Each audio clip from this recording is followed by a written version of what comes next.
The entire Illuminati system is today operated by the Crown. And what is the Crown exactly? Well, contrary to popular belief, the Crown does not refer to the royal family or to the British monarchy, but to the inner city of London, which in actual fact is a privately owned corporation that functions as a completely separate sovereign state outside the jurisdiction of England, the same as its two sister city-states of Vatican and Washington's District of Columbia, all of which combine to form the empire of the three cities. Most people are completely unaware that when they swear allegiance to the Crown, they are actually swearing allegiance to this private corporate empire owned by the 13 Illuminati families. These are the very same private individuals who also indirectly own and operate the World Bank. And what does the World Bank do exactly?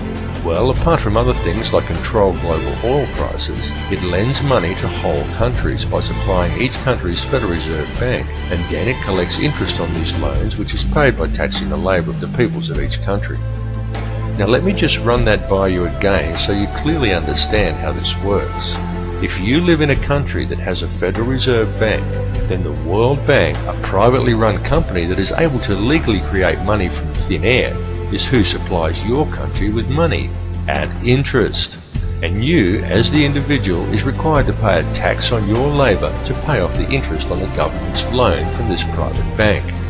Many people are duped into believing that their taxes pay for infrastructure, and without taxes there would be no roads and no schools and the country would fall apart. But this is completely untrue. The government has the legal right to coin its own money and control its value, but it does not. It borrows money from a private bank and uses this bank loan to pay for infrastructure, and then you are taxed in order to pay off the interest on the loan.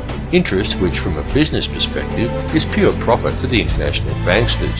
However you choose to look at things, one thing must be clearly understood, and that is that each person in the Western world who has a job is forced every year to give away approximately 3 months' worth of wages in taxes, and that tax money goes directly into the pockets of the private individuals who own and run the World Bank.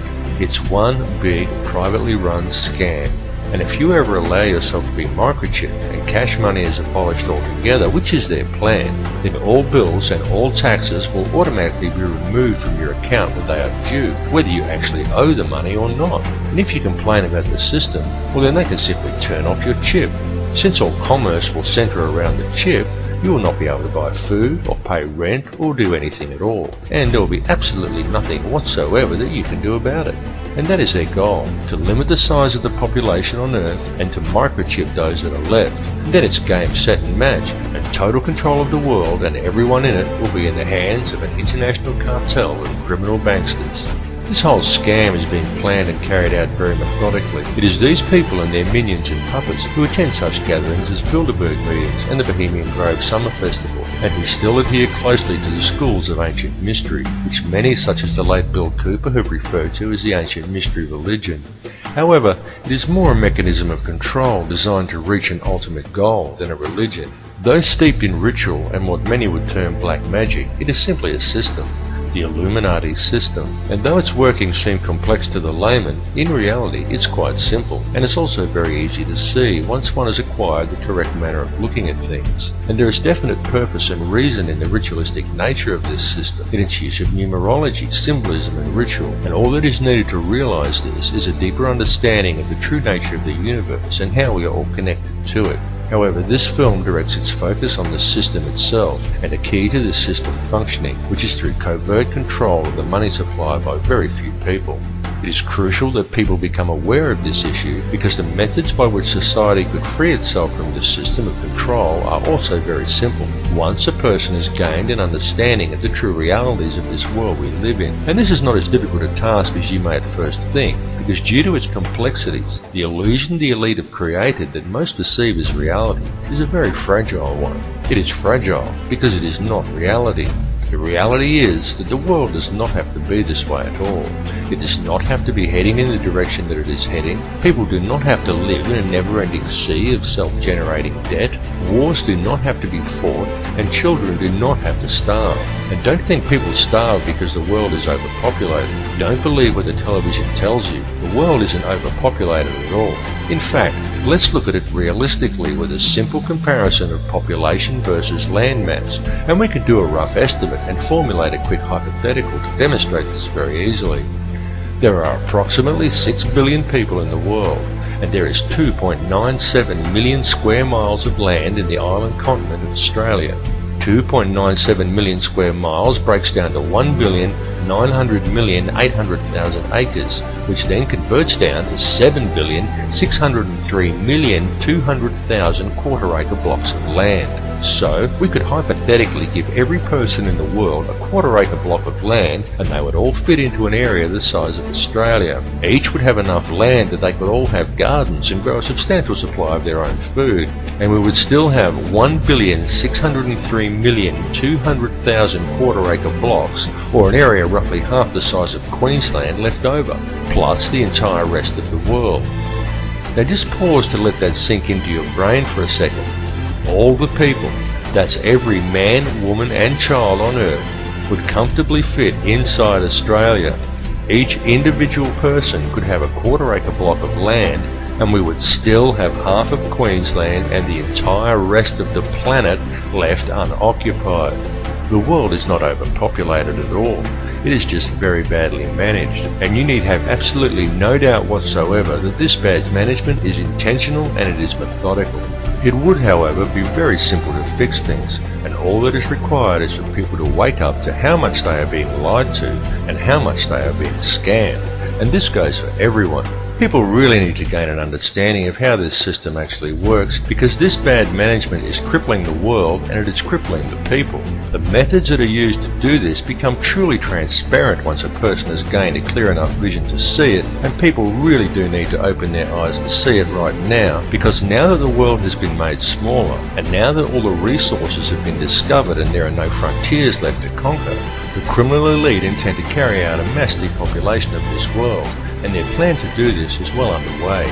They are doing it in the Middle East with war, in countries such as Africa through starvation, and now in Western countries through water additives, aerial spraying, and through the introduction of toxic and nutrient-deficient genetically modified foods. And this is very soon to be taken to the next level with the global introduction of Codex Alimentarius, an insidious set of food guidelines that are due to come into effect worldwide on December 31st, 2009. But people are now beginning to wake up and realise that all is not right, and they are beginning to speak out.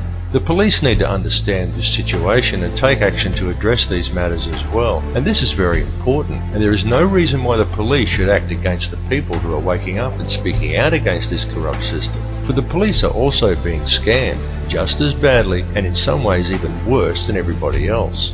Worse because it is the police who are being coerced and tricked into defending this elitist corruption by puppet governments put in place by banksters who coerce these officers into compliance by adding creative names to such public awakenings, such as social unrest or civil disobedience, and by instilling a robot-like adherence to authority within the minds of police officers, rather than a strong set of moral values. The police in these cases should stand by the people they are sworn to protect, not blindly follow instructions given to them by criminal elites. The police need to realise that they too are the people, and they are being stolen from and used just as well. And the way to beat this system is for the people, the police and everybody else to simply stop agreeing with it.